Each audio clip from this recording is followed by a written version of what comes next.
Okay, I think we're going to get started. Sorry, this microphone is a Yeah. little loud. Okay, so I'd like to welcome you all and thank you for blowing in tonight. But what we were most worried about when we planned this was actually snow. Luckily, it's not snowing, it's just lots of wind. So I'm Joan Peterson, co-leader of We the People, Cloquet Area Indivisible. My co-leader is Jan Salo Corby, and this is her brainchild. Happy for Osterholm with us this evening. Jan sent Dr. Osterholm an email inviting him to come in person. And he was nice enough to have a Zoom call with the two of us, which was very nice, very friendly. He told us that he barely has time to take a vacation or spend time at his family cabin on the Gunflint Trail. And it was just going to be too hard for him to get in his car and drive up here and go back. And so we are very lucky to have him with us on Zoom tonight. Yes. Hey. So our Indivisible group is described to you in your program, and we urge you to join us if you live in our area covering Cloquet, Esco, Carlton, Moose Lake, Renshaw, Brookston, and the surrounding areas.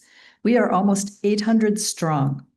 Our purpose is to educate, support, and act. Tonight, we are doing all three, and we hope you will come away better educated, feel supported, and willing to take some action. Many thanks to our local healthcare panelists who are listed in your program, and they will introduce themselves as they ask their questions. They agreed to be part of this discussion, which was, it didn't take us too much time to get them to agree. I think they were just excited to be here, being able to interact with Dr. Osterholm. And thank you to all of the volunteers. You can see them with their name tags. Many people volunteered to help with this event, and there's been a lot of effort by a lot of people, a lot of time put in to put on this event. And we thank you to the sponsoring organizations also listed in your program, and to the Cloquet School Board and community schools for making it possible to meet here on a Sunday. The high school musical has practice every other night of the week. So this Monday was the only night that was available. And even kids are benefiting from this evening, as one of our members, Beth Kirsting Peterson, a retired science teacher, is leading a Super Science Sunday, fun experimental time with K through 5 grade school kids. We ask that you silence your phones so we can all enjoy the conversation with Dr. Osterholm. And so now, on with the show. We welcome Michael Osterholm, PhD, MPH, a Regents Professor, McKnight Presidential Endowed Chair in Public Health, the Director of the Center for Infectious Disease Research and Policy called CIDRAP, Distinguished Teaching Professor in the Division of Environmental Health Sciences, School of Public Health, a Professor in the Technological Leadership Institute, College of Science and Engineering, and an Adjunct Professor in the Medical School, all at the University of Minnesota. In early 2025, Dr. Osterholm and colleagues founded the Vaccine Integrity Project, a key initiative dedicated to safeguarding vaccine use in the U.S. He is the author of the new book, The Big One: How We Must Prepare for Future Deadly Pandemics. In November 2020, Dr. Osterholm was appointed to President-elect Joe Biden's COVID-19 Transition Advisory Board. From June 2018 through May 2019, he served as a science envoy for health security on behalf of the U.S. Department of Staff. He is also on the Luther College Board of Regents. And this is just part of his resume. You should see the rest of it that I've sent. I would be here all night if I read everything that Dr. Osterholm has done. Also, Dr. Osterholm has a weekly podcast that's really, it's well worth your time to listen to. You can find it on YouTube or anywhere you listen to podcasts. Actually, I think it's bi-monthly, twice a month. Every 2 weeks. Okay. And just so you know, Dr. Osterholm cannot see the audience, but he can hear you. And he will be able to, however, see the panelists. So I'm going to get started by asking you, Dr. Osterholm, and this is a really big topic, to update us on what is happening at the Centers for Disease Control, National Institutes of Health, and the Department of Health and Human Services, and how the current situation is affecting the delivery of healthcare and medical scientific research, and even your job at the center, and then each of our local panelists will introduce themselves and ask a question of you, starting with Dr. Charity Reynolds. So let's start with answering that big question that I gave to you. Well, first of all, thank you very, very much for having me. And I regret I can't be there. To give you an idea how my life has been the last year, I have a wonderful, beautiful cabin, year-round cabin on Hungry Jack Lake in the Boundary Waters. I've been there 1/2 day all year. And that was for a fundraiser to help for the Friends of the Boundary Waters, their fundraiser. So it gives you an idea of why I can't be with you tonight. I'm coming off 2 weeks of travel, and I start right back up again tomorrow with travel. So it's not that I wouldn't want to be with you. I love Cloquet. It's kind of my marker as I go up north. When I hit Cloquet, I'm hitting the Northland. Um, Let me just start out and frame the conversation tonight a little bit so that people understand where I come from. I've now been in my job here in Minnesota for 50 years. For all 50 of those years, I was at the University of Minnesota. For 25 of those years, I was also at the State Health Department and did both the university and the State Health Department, serving as state epidemiologist for a number of those years. In addition to that, I've had a role in every presidential administration dating back to Ronald Reagan. I was involved with the HIV/AIDS Commission and its formation in the 1980s. As you noted, in other ones, during the Trump one, I was a science envoy for the State Department. And also during my time at the State Health Department, I served 2 Republican governors, 2 Democratic governors, and 1 independent wrestler. And I can tell you that no one could tell you my partisan politics. My job is to just be a private in the public health army and to do my job. So tonight I will continue to do that. I will call balls and strikes as I see them. And I hope my comments are taken in that light. There's nothing partisan about any of this. Public health in of itself is all about what do we do for the public's health. The other thing I would just say that sitting here on my desk tonight across from me is an electronic picture frame that every 30 seconds a new shot of one of my 6 grandkids or a combination of grandkids goes by. I never have to wonder one moment why I'm doing what I do. A lot of people thought I'd be retired by this time, and I knew that on that night in November that I had to sign up for 4 more years, and I'm here for the duration, and as is our center. Now, in terms of what's happening, um, the night of the election, I went back and reread the parts of Project 2025, the document that was not supposed to be the game plan for this new administration, but in fact it has served that way. And I recognized right away that in fact we were going to be severely challenged in public health, particularly around vaccines. Shortly thereafter, I wrote an op-ed piece in the New York Times in which I said this administration is going to try to take away all of our vaccines, and they will lead that with mis and disinformation, particularly with Mr. Kennedy, if in fact he is in fact approved by the Senate for the Secretary of Health and Human Services. All of that has come true. I said the ACIP, the Advisory Communication Practices, are going to get fired. They all got fired. Replaced basically with people who are anti-vaccine in their approach. And so that's the framework upon which we deal with today. There is no science review as such around the issues that we deal with today. The top people at the CDC today are all political appointees with no scientific background. And so that's what we're dealing with. On top of that, we have the major cuts that have occurred. And those cuts have really been dramatic in terms of public health preparedness. I come from a long line of events around crisis management, having actually for 3 years after 9/11, I split my time between the health department, the university, and serving as a special advisor to Secretary Tommy Thompson at HHS after 9/11 around bioterrorism. I watched what our government can and must do in those situations. Today, for the first time in modern history, there is no one in the White House or in the National Security Council that has any expertise in infectious diseases or biopreparedness. None, 0, zip. That is a vulnerability that I can't even begin to describe. As we'll talk about tonight, the kinds of decisions that are getting made are really at several levels. One, in terms of how we prepare ourselves to be prepared against these infectious agent threats.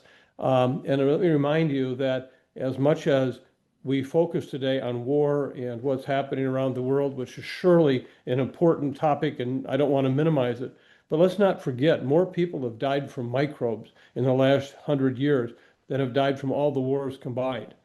And so we have a reason to want to be prepared to try to respond and deal with these issues.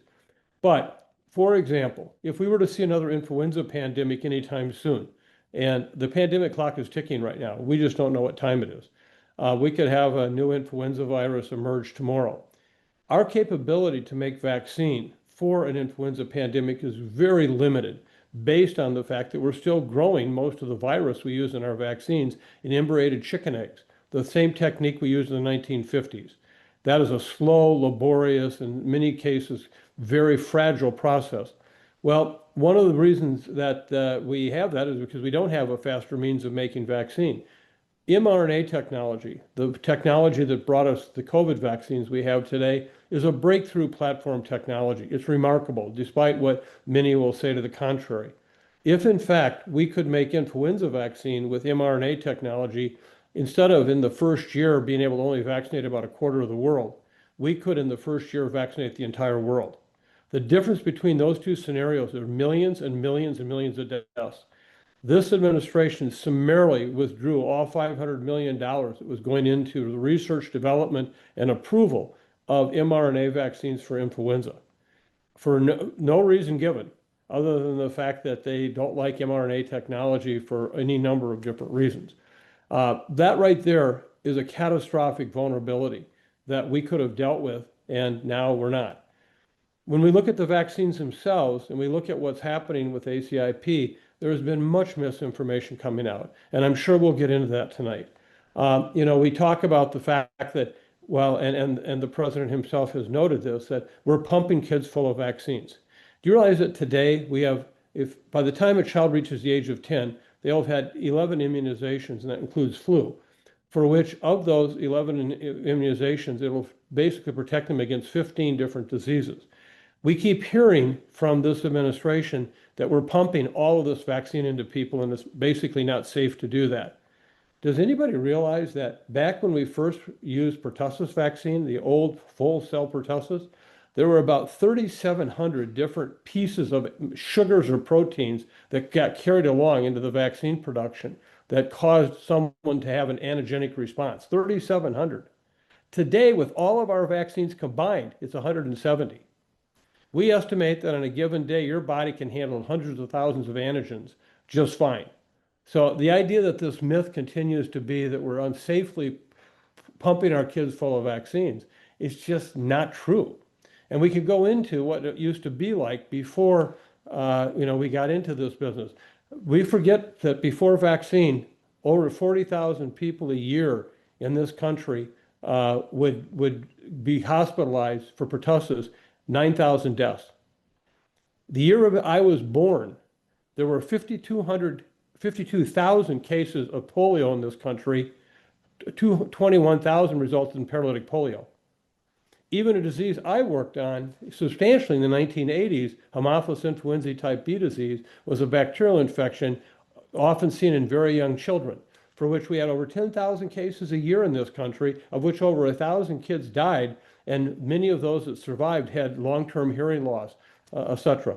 I could go through the litany of all the benefits that have occurred from vaccines that we take for granted today because we don't see them. We're not experiencing them. I guarantee you that we would see a very different public response today if, in fact, suddenly we had children in Cloquet developing paralytic polio or dying from measles or the likes. And so the challenges we have today in this administration is the fact that you can't trust it. You can't trust anything it says. And this is a very, very hard thing for me to say. It's kind of like, talking out of school about my family. But in fact, there are still really competent, wonderfully gifted people who work at CDC, but the upper echelon has now basically been totally changed to being political appointees with no experience, and for which they are promoting issues that are just scientifically not sound. And we can go into each of those individually. I'm happy to do that. But I mean, I think at this point, and let me just say, to frame it at the very end, this may sound historical to you. I'm telling you, we have enough information to know on the inside that this is absolutely true. Right now in this country, there are 5 companies that make our childhood vaccines. That's it. When I started in this business, there were 39. And basically, vaccines are not a profit center for pharmaceutical companies. You know, particularly for childhood immunization vaccines, the old ones that have been here forever. We have to make sure we have vaccines. This administration is about to propose very shortly that, in fact, the autism spectrum should be included in the vaccine injury compensation program. This is that special program that was set up several decades ago where there's a tax on every dose of vaccine such that it goes into a pool. And if you have been injured by a vaccine, we want to make sure that we cover you for that. And this system is a much more expedited manner to do that. Well, if you put the autism spectrum in there, I'll guarantee you tomorrow that'll be bankrupt overnight, that system. And then at that point, all the suits fire at the remaining pharmaceutical companies. We've had discussions with them. They will pull out. They cannot financially afford to be in business, to actually have this onslaught of all these suits, even if they're not legitimate. Now I'm talking about, it's not what the recommendations are for a vaccine. Can you even get one? You may think that sounds like it's impossible. It is not. It is not. That's what groups like ours with the Vaccine Integrity Project are taking on right now. How do we stop that kind of process from taking place? And so our children's health is on the line like I could never have imagined. And I think that tonight we'll talk about that more. And that's why I just want to say one last thing. I am so honored to be here with you tonight, to see a group like this come together on a Sunday night, although the Vikings won. You know, it's a remarkable testament to Cloquet and to who you all are. And I just want to, from the bottom of my heart and on behalf of my grandkids, tell you thank you. You're the voices that are going to continue to be very, very important and are taking this issue on. So I'm just calling balls and strikes. I hope that gives you a sense of where I think things are at right now. It surely was unvarnished. Thank you, I think, for that information. So now we have Dr. Charity Reynolds, who will introduce herself and ask you a question. Thanks. Thank you, Dr. Osterholm, for being here and signing up for another 4 years on behalf of my children and on behalf of my community. I'm Dr. Charity Reynolds, CMO, Chief Medical Officer of Fond du Lac Community Human Services Division. I'm here in Cloquet.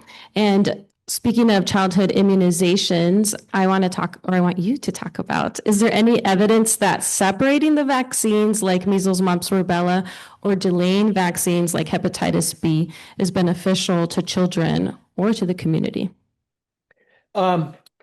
Absolutely. It's a very important question. And please, it's Mike for all you on the panel, okay? Charity, it's Mike, okay? So let me just point out that, again, much of the misinformation, spacing the vaccine doses out in of itself isn't biologically wrong. It's just the fact that it's going to cause a lot more people not to be vaccinated because now you're talking about 5 and 6 visits, for which once was before 1 visit. And as a result of that, we have already seen in countries that have attempted to do something like this, Japan being one of them, the rates of vaccination drop dramatically because people can't keep track of those 15 diseases I talked about. When do they come and get what dose for what? So from that standpoint, it's a bad idea. But it's even more important to know it's an impossible idea because the one manufacturer who makes these childhood vaccines is not going to go back and start making single dose vaccines for any one given vaccine. If they don't have the manufacturing capacity, it would take years to build it back up again, to gear it up. Cost-wise, the investment wouldn't be there. So if in fact that would become a requirement of the ACIP because of what they make for a recommendation, and I'll talk more about this in a moment with our Vaccine Integrity Project, we will fight that tooth and nail because to comply with that recommendation would in fact effectively take vaccines away from kids. Okay, so no, it's not there. And the second part of your question, I'm sorry, you had another part to that? If it was beneficial to the community. Yeah. Oh, the hepatitis B. Thank you. That's an important one. You know, I did a lot of work on hepatitis B early in my career, particularly around transmission in healthcare facilities and bloodborne pathogens and such. But one other area that was really dramatic that people didn't realize that the #1 cancer in the world, was hepatocellular carcinoma, cancer of the liver. It wasn't lung cancer. All that came quickly. And why was that happening? Because in many parts of the world, particularly in Asia, the transmission of hepatitis B virus occurred from an infected mom who in many cases asymptomatic at the time and transmitted that virus to the child during the birthing process, not in utero. And the Chinese and other countries, in the populations, put into place routine childhood vaccination. And literally, in 30 years, they've almost eliminated hepatitis B now in the younger cohorts by giving that dose of vaccine. Why we want to do it at birth, meaning a birth dose. Many people say, well, why do I need to get it? I don't have hepatitis B. It doesn't, well, it turns out more people are infected than they realize. And number two is that they slip through the cracks consistently in healthcare settings where we don't have testing readily available, or in fact, the test is even a false negative. And before the recommendation was made, some 15, almost 20 years ago now, to do community-based same day first dose at birth, we've watched the number of cases in kids in age 10 go from around 30,000 cases today to fewer than 200. And it's because of this universal recommendation. Now, I can understand why somebody says, well, I'll never have hepatitis B in my lifetime. I don't need to get it. And they're right. But this is a vaccine that is highly effective, highly safe, very safe.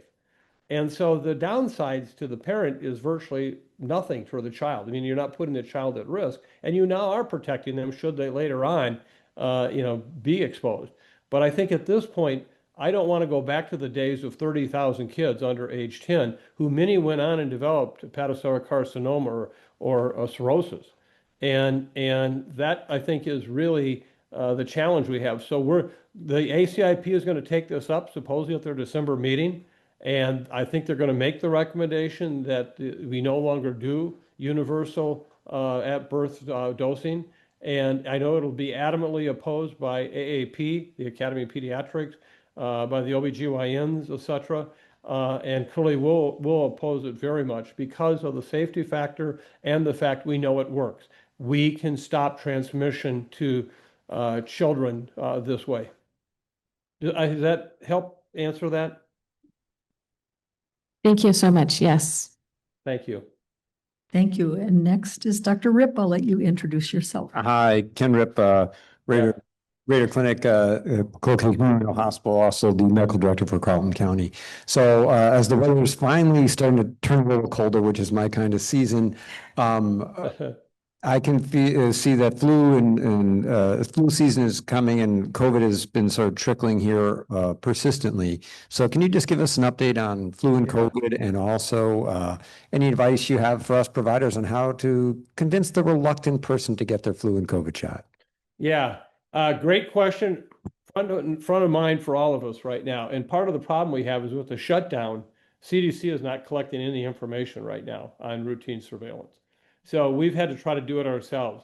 We've been involved with a group at Johns Hopkins that is contacting every health department, state health department in the country every week. We're watching wastewater surveillance data, which is where we look for the virus particles in wastewater. And I can tell you that it's been a very quiet year, unusually quiet year, with just now marginal increases occurring in influenza, particularly in places around Wisconsin, Illinois, and Indiana. We've seen some rise there, but it's still very, very low level. The COVID activity has continued to drop from a peak in September, and right now it's probably at the lowest level it's almost been in the entire pandemic. But I surely expect to see that come back up. What is starting to pick up faster is RSV. We're starting to see that now, particularly in the West Coast area, and of course for pregnant women wanting to protect that baby. That this is now the time that we need to be looking at maternal vaccination and or monoclonal antibody treatment. So I would say it's going to likely be not long before we start to see it pick up. We're seeing major activity right now in China, in Australia has been hit very hard, and we're starting to see it in Japan in the Northern Hemisphere. So I think it's just a matter of time. But for now, the message I keep sharing with people is that, and this was studies that we did 15 years ago, influenza vaccines aren't nearly as effective at preventing infection and illness as are, say, the childhood immunizations. But the data are clear and compelling, and we just published in the New England Journal of Medicine last Wednesday our compendium work that we did, looking at all the updated vaccine information for influenza, RSV, and COVID. And we can say with certainty that the protection against serious illness, hospitalizations, and deaths is very substantial. So you don't get the front end of saying, okay, I don't get infected at all, but preventing deaths are there. This is why I have a very easy time saying I recommend this to every child of influenza vaccine as well as COVID. Why? Last year, 285 kids in this country died from flu. 285. And of those, half of them had no risk factors could be identified that would have said that they would have been at risk. Now, that's still a low risk overall, but generally speaking, if you can do something to prevent that, that's just like saying seatbelts aren't worth it because the risk is low overall of ever being an accident. We would never not buckle up our kids. And so I think at this point, to share with your client, your patients, particularly those who are over age 65, who have underlying immune conditions, I think young kids, again, I would urge them to say, this isn't going to keep you necessarily, it might, from getting infected, but boy, it's a safety factor that could really protect you from dying or being seriously ill. So that's my message to them, and if they'll decide if they're going to take it or not. I have mine. I just want to let you know. I just got mine. Okay. I got mine as well. Yeah, good. I- Sure. Can I wait? So you're saying that there's information being collected from health departments or From state health departments, And they are still, well, that's at this point, it's not publicly available as such. This group at Johns Hopkins puts out a weekly newsletter, but you have to pay for it. okay, We don't. Nothing we do has a paywall, but we'll Okay. keep you posted. But right now, I can tell you that, as I said, the activity in the upper Midwest is actually very, very low, but it's surely likely going to increase in the next several weeks. thank you. Okay, next is Dr. Chris Thiessen, and he's going to introduce himself. Christopher Thiessen. I work at Gateway Clinic in Moose Lake, and I've worked there 24 years. Mike, my question is, when I take care of a pregnant woman, we have always been taught that the evidence shows that acetaminophen or Tylenol is the safest and the best choice for treating pain or fever. Is there any evidence that shows otherwise? Well, let me first just point out, did you know that there's actually an association between shark attacks and eating ice cream? If you look, the data are perfectly timed chronologically. Shark attacks and eating ice cream. Now, why is that? Because shark attacks occur in the summer and most people eat more ice cream in the summer, okay? They're not cause and effect at all. Well, the Tylenol data, we worry, has a tremendous amount of relationship to that in fact, the same thing is there. Well, I absolutely say there is no risk with Tylenol for women and then subsequent autism-related activity in their children. I don't think the data is there at all to say it isn't, but it's surely not there to say that it is. And so when the administration put that out there, it was a shock to many of us. It was very, very poorly done. The data are not at all convincing. So next time somebody asks you about the relationship, tell them about shark attacks and ice cream, okay? And tell them that's the closest that this comes to giving you any sense that there is a relationship. As you pointed out, it's a very important tool to have in our toolkit because we know that fever can be a major challenge in pregnant women, and that in itself is a huge risk factor for any number of things. So to take away Tylenol would be in a short-sighted in many, many ways. So that's why you'll see, the OBGYNs, the ID people, AAP, et cetera, all saying the same thing.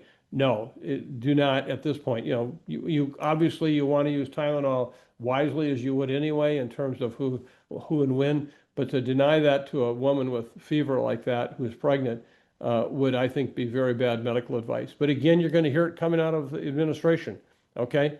because they just go after whatever.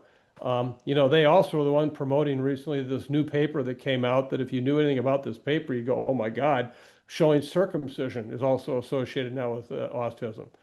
So I mean, pretty soon riding spaceships will be associated with autism. So, and I don't want to minimize the autism issue. It's real, it's important. We have incredibly important data looking at the genetics of this issue and looking at there may be insults together to environmental issues with genetics, but none of the things that we just talked about have any kind of hard conclusive relationship to autism. Good luck. I know it's hard on the front lines. Thank you. And then I have one other topic to ask about, and that is in the rural areas, what kind of things can we do to help public health?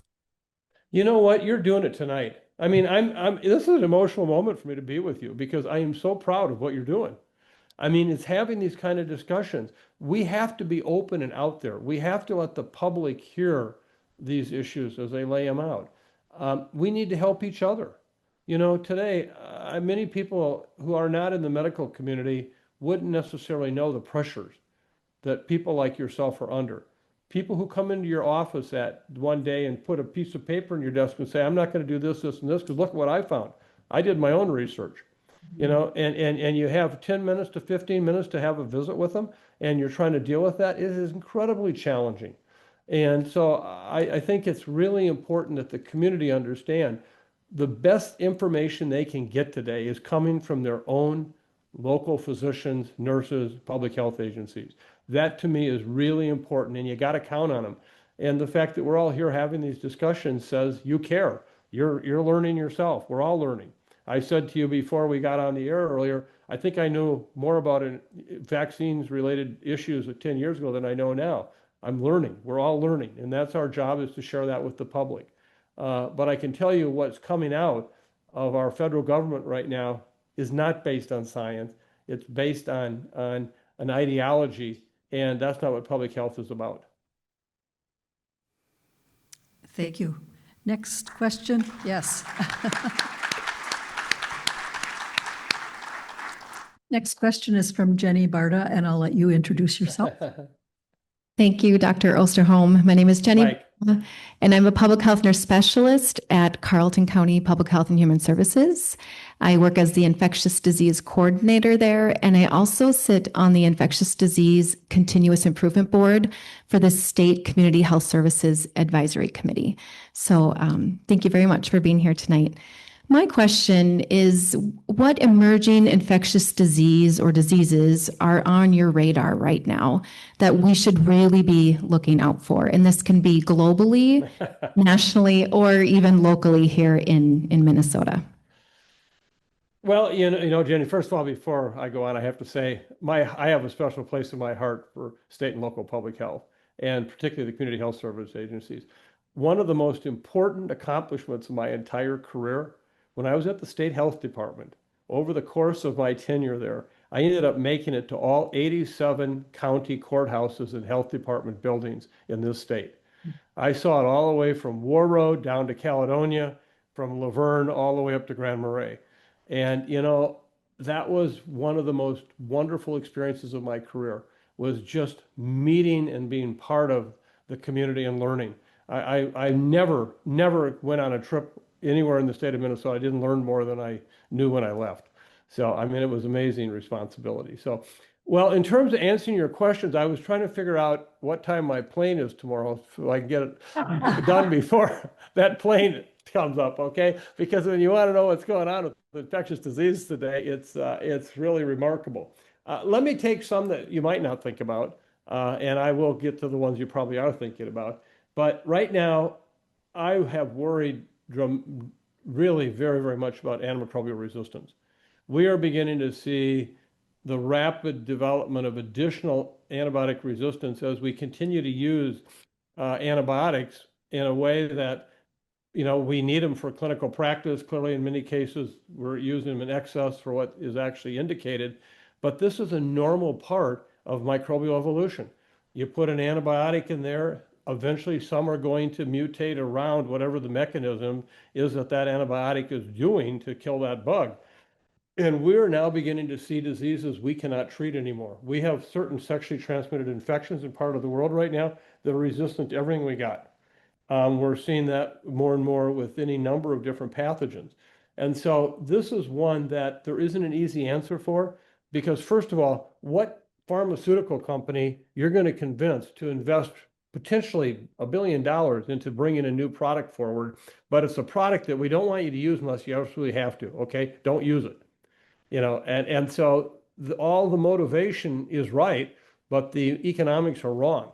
And so we're having a hard time right now. We're losing our antibiotics much faster than we're seeing new ones come into play. So I worry that in 10 to 15 years from now, we'll be talking more and more about a emergence of a post-antibiotic era. And that's hard for people to understand or appreciate. And people don't realize that when they come into you, every time they have a cough or a fever, or a child has an ear infection, they don't need an antibiotic, but boy, do they look at you as if somehow you're not giving them good medical practice if in fact you don't give them an antibiotic. And so again, that's one of those bumper issues you have to deal with all the time on the front lines clinical practice. When do I use an antibiotic and why? We have a big problem in the agricultural side. We use antibiotics there very, very widely, and that's a huge challenge. And so that's one. The second area that I would say is we are beginning to see remarkable movements of mosquitoes around the world. And it has to do with two things. One is just global transportation. What's in cargo holds, what's in airplanes, what's in people going from place to place. This past summer was a monumental event. For the first time in the history of Iceland, they now have mosquitoes on the island. They had never had mosquitoes before. They're now there propagating.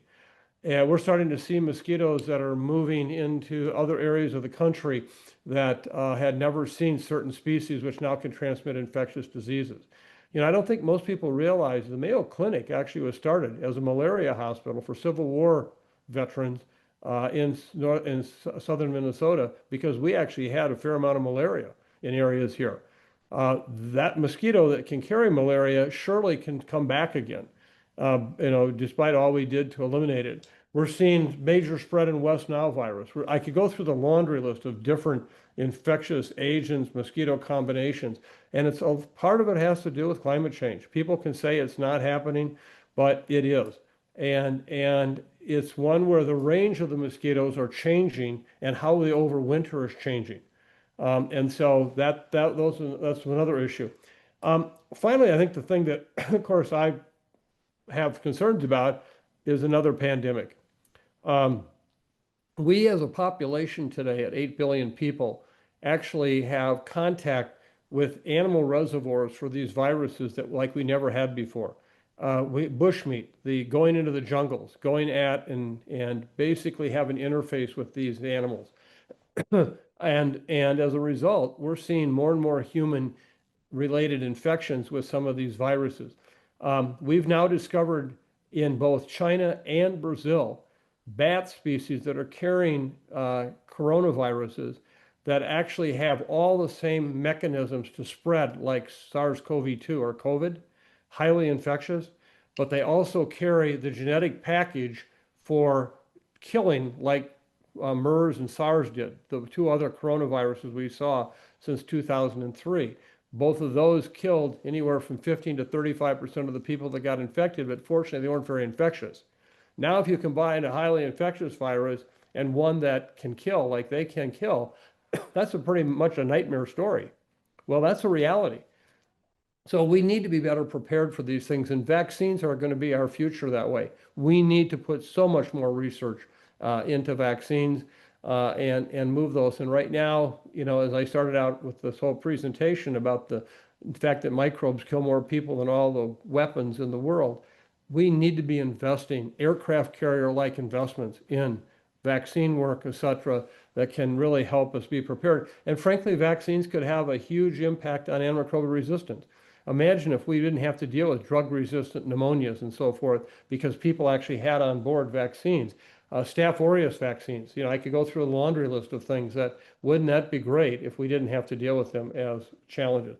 So that's a lot to think about. But one of the things I'll say, if you're involved with infectious diseases, you may be on furlough, you may not get paid, but by God, it's a hell of a market right now for infectious disease people out there dealing with all these issues. Thank you. Jenny, you want to go ahead? Yes, and with that, I do have a follow-up question for you.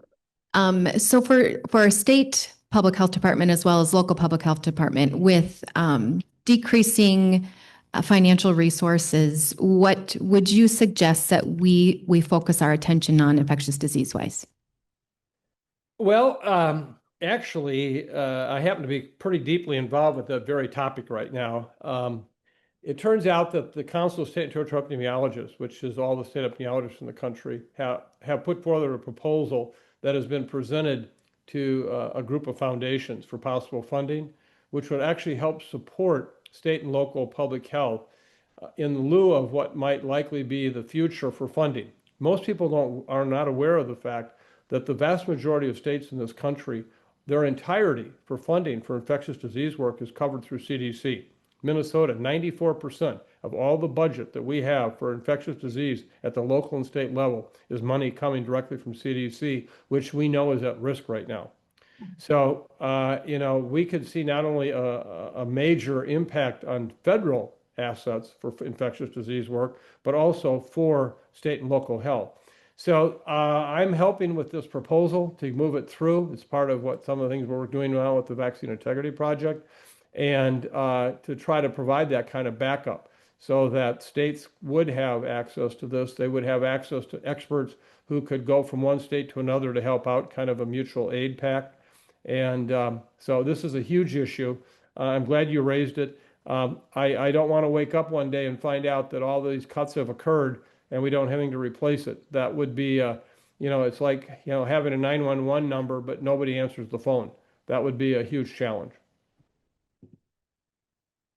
Thank you. Do the panelists, anybody have another question, Dr. Rip? I'm going to throw one at you, Mike, is the cut to USAID and how that is going to influence global health and eventually U.S. health.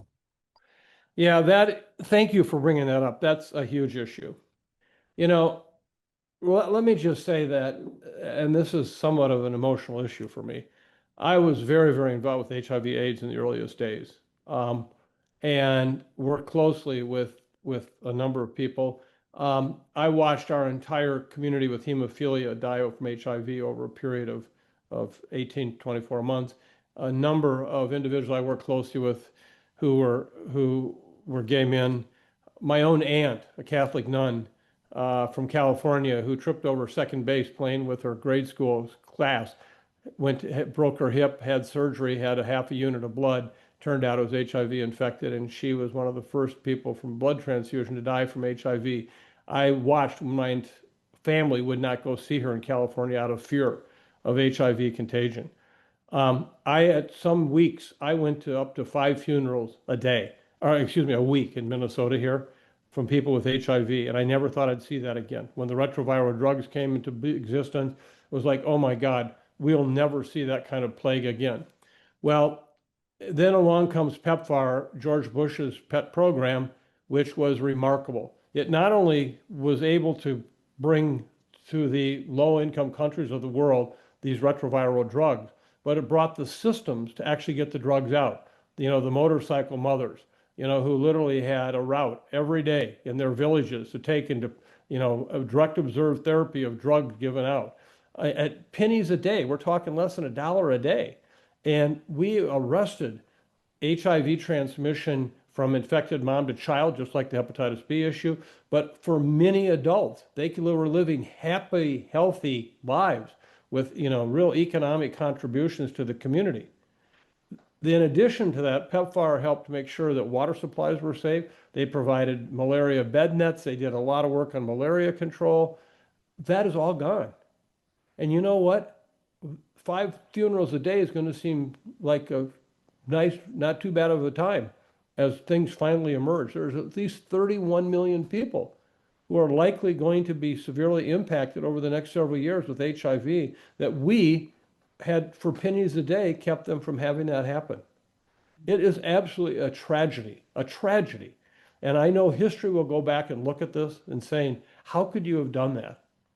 And so your point is just so well taken. And if I sound emotional, I am, because this to me is absolutely just ethically as wrong as anything could ever be wrong.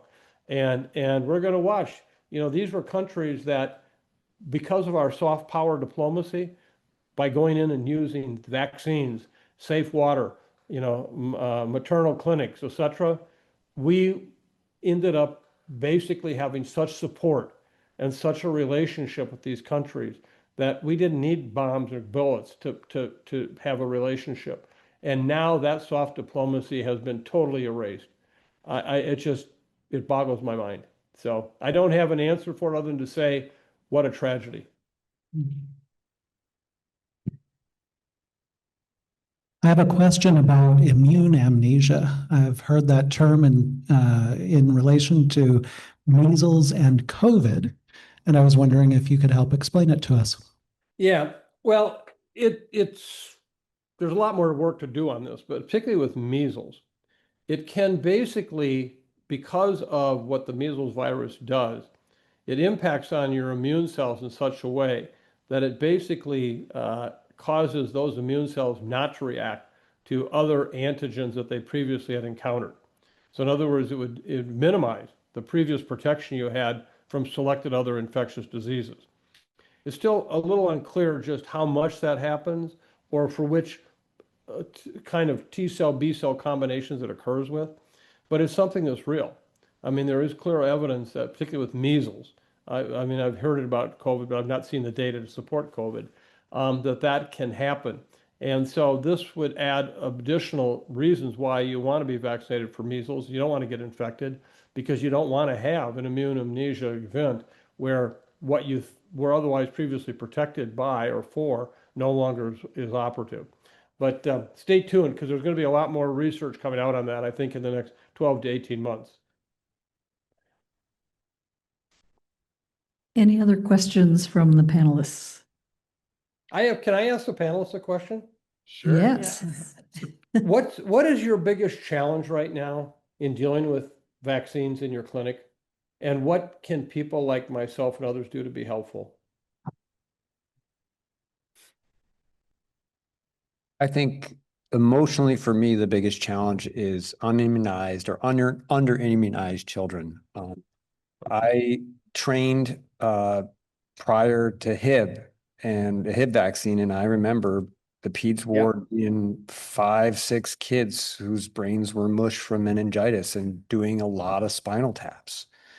And when I finished my residency, I didn't have to see that anymore. And the idea of going back to that is scary. And there's nothing worse than a sick child. They didn't do anything to deserve it. And so I really have a, that's one thing I struggle with. And so I try and convince the parents empathetically. And what also is hard is when you have one parent who wants the kid vaccinated and the other parent doesn't. And that gets dicey. So. And then, you get to be in the middle of all of it. Just to add some definition to your Haemophilus point you just raised, which is really an important one, is the fact that in Minnesota, before the vaccine arrived, 1 out of every 250 kids before they reached the age of 5 would have had an invasive Hib infection. 1 out of 250. That's high. I mean, people, I think they start to, oh my gosh, and so I think that you're a wonderful example of a memory that, thank God, is no longer there, but could be again. And you can provide the testament to what you saw, how horrible those cases were.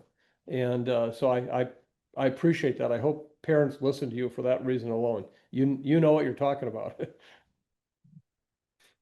Hi, Mike. Hi. I'm going to take the opportunity to give kudos to our Fond du Lac team. So we have a great division, nurses, providers, medical staff. I looked up our Minnesota immunization childhood numbers and statistics, and we are the state's average for childhood immunizations. Congratulations. Well done. Now, I say this with a smile and encouragement. We got to keep those numbers up. That's what I worry about, is how they might slip in the future. And this is one of the things about our job. Our job is never done. You know, if 65,000 new kids are born in this state every year, that's 65,000 kids that we need to make sure get vaccinated, because if we go 1 or 2 years where we don't, that number builds up quickly if we're unvaccinated. And so our job is never done. And I think that's a great challenge. But the fact that you're where you're at right now, bravo, bravo, bravo. Yes, our team is amazing. Our division, they work really hard. Dr. Osterholm, this is Jenny Barta from Carleton County Public Health, and Mike, please. oh, Mike, thank you. I just also want to echo what Dr. Reynolds has just said. I work closely with Fond du Lac Public Health and with the amazing team there. And I actually have some very fond memories during the COVID pandemic of partnering with Fond du Lac in our vaccine events, particularly when the COVID vaccine became available for children. So we worked together to make what could be a very scary and challenging time be hopeful. We brought some hope to families to help bring them, out of the pandemic and hope to bring families back together again after being apart for so many months. So I agree. I'm very appreciative for Fond du Lac and the services that they provide. What really concerns me from the public health perspective is the differing advice that is being given from the ACIP, from the Center for Disease Control. For so many years, the CDC was basically our gold standard. They were the entity that we looked to for guidance and for direction, for protocols, for policies, and also, as you had mentioned, for funding sources. And now it seems like everything is up in the air and untrustworthy. So if you have any guidance for us, because we treat the community as a whole, not individual patients particularly, but if you have any advice for us in public health as to where we can go to for good sound advice. I mean, besides CIDRAP, of course. Thank you. Well, first of all, let me just say that your observation on CDC is exactly right on the mark, as is FDA. And that's incredibly hard for me to say, as I said earlier. Our goal with what we're doing with the Vaccine Integrity Project, which I'll mention just in a moment, is to one day restore CDC and ACIP back to its days of glory. And then we're going to get out of the way again, okay? So what we did is, recognizing that this was going to be a challenge, we received funding from a foundation to embark on this work, so no conflicts of interest. And the first thing we did is 6 major focus groups involving everyone from the basic research and development of vaccines to the final administration in the arm, okay? And said, what are the things that, given a compromised CDC activity, ACIP, what can we do? And we came up with 8 different topic areas. We took up 3 of them, and the most important one was very time sensitive, was the fact that there was not going to be any ACIP recommendations coming out based on any science this year for the fall vaccine recommendations for COVID, influenza, and RSV.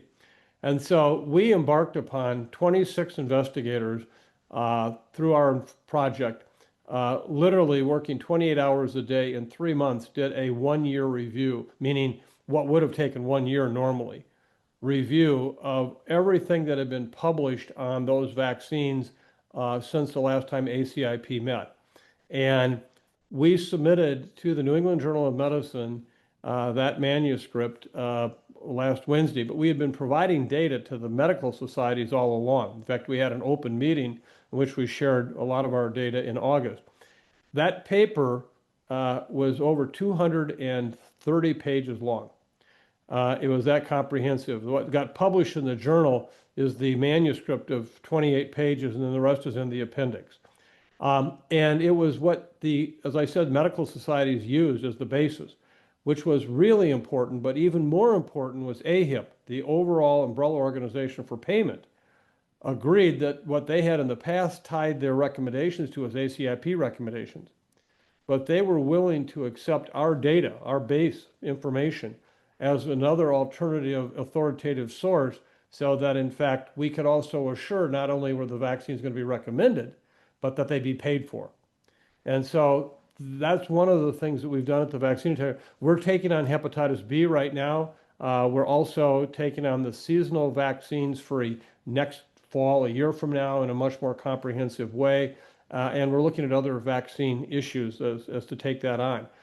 We want you to know that these surely can be used as authoritative sources of information, but that our job is to work ourselves out of a job, and that we don't want or need to do that in the future. So I'd say the Integrity Project right now, which is on our website, has all that information.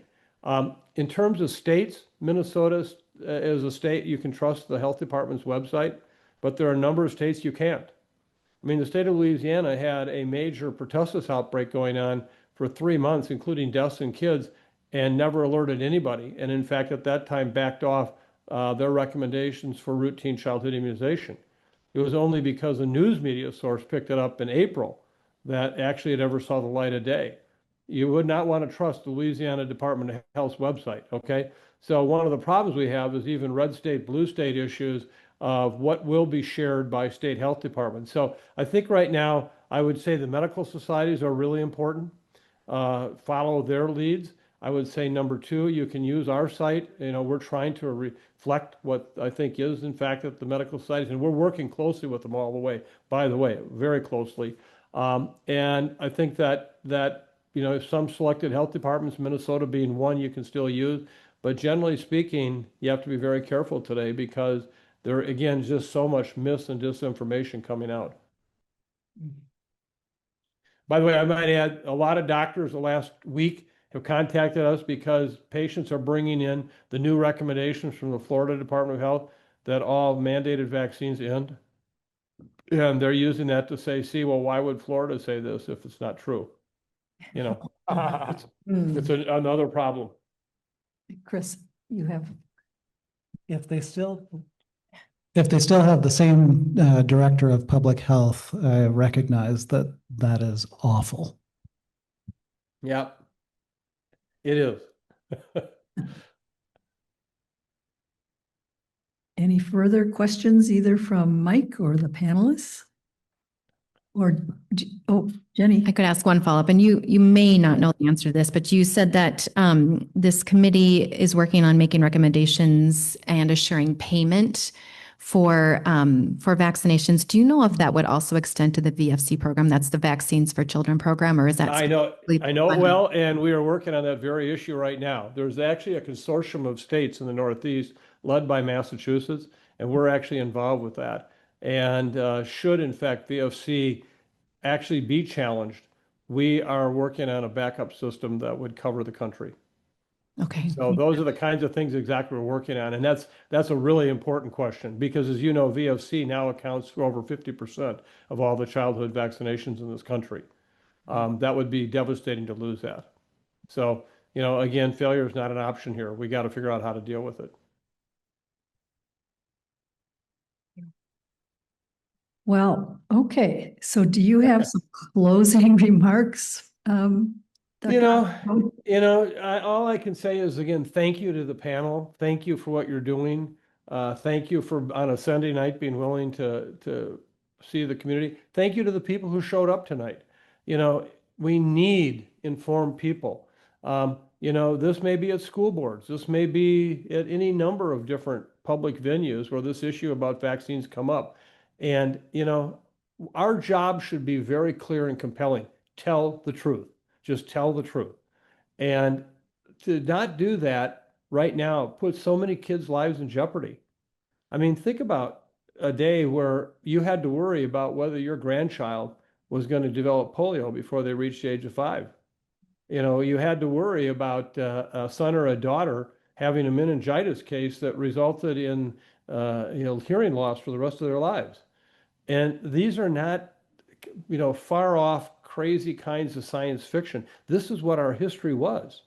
This is what we've been through. This is what will return if we find us, you know, pushing against vaccines. Now, I do want to say that, you know, if you look, there still is a large segment of the population that does support vaccination. And we want to help support them in their relationships with their friends, their neighbors, whatever. And I think that's still an important point to remember. It's not as if the whole world has just gone off the edge of the earth, okay? It is, but we need to help these people also in our communities. And so just stay involved, continue to seek out information. And you're awful lucky in your communities to have 4 public health and physician members here who are here tonight. That's what we need in the communities. You're ground zero. I get to come home and leave right away. You have to stay there. Right. So from a personal point of view, I would say I am old enough to be one of the kids who got the polio vaccine in school. I suppose maybe some people opted out, but I can remember everybody sitting on a chair, or sitting lined up outside of the gym. And I think we got the oral dose and maybe a shot at the time. I'm not sure how many we got, but I'm sure that saved lives and kept many people from getting polio. And the second thing I would say is, as a former retired speech pathologist, and I know there's one other of me in this group and some special ed folks, I worked with, when I worked in the St. Paul schools, with several children who were deaf and blind because their mothers had rubella pregnancy. So that was real. And now we're not seeing that. Yep. And then, we used to have over 50,000 cases of rubella a year in this country. Think of that. That was just tragic. That involved over 15,000 deaths a year. That's what, people don't understand or realize what, our parents and grandparents went through trying to raise us. And that's what we don't want to have to repeat again for the public to see that. We surely, that'll be a huge, huge challenge for all of us if it's going to take widespread outbreaks to finally get people to understand why this is important. That's a sad state of affairs. Yeah. But remember, it's for our grandkids. We'll keep doing it, okay? Yes. Well, we can't thank you enough for giving up your time on a Sunday evening, and it sounds like you're getting ready to travel again, so I'm sure you need to pack your suitcase or whatever you're going to do to get ready, and it's precious time that you gave to us tonight to answer questions and to even ask some questions, and we thank you so much for that. But I can't wait to drive by Cloquet on the way to the gunflint. I just have to make that happen. Thank you.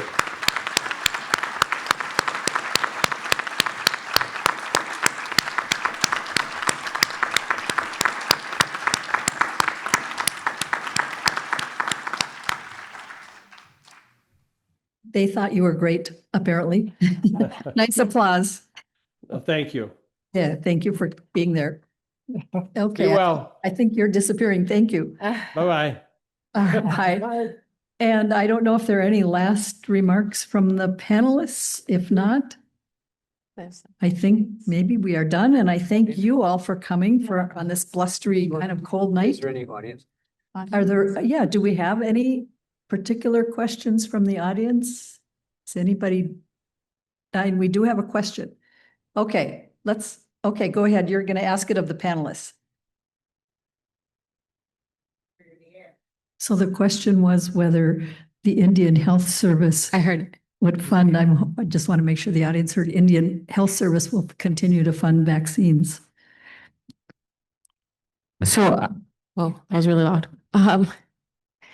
As enrollees of tribes, and if in the service area, they could be seen at Fond du Lac. And if you remember, we're back to COVID, a lot of the tribes first to get the COVID vaccine, they fought really hard at Washington, D.C. to be able to do that. They urged IHS to be able to do that as well. So we are very mindful of that.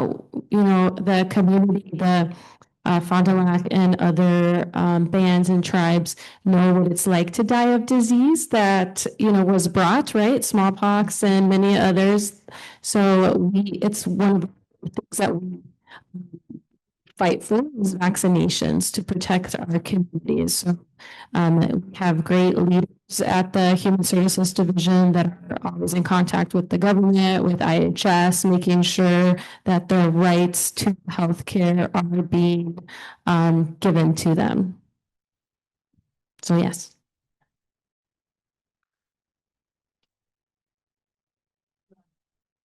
I'm saying that we're on top of it. Yay. Thank you.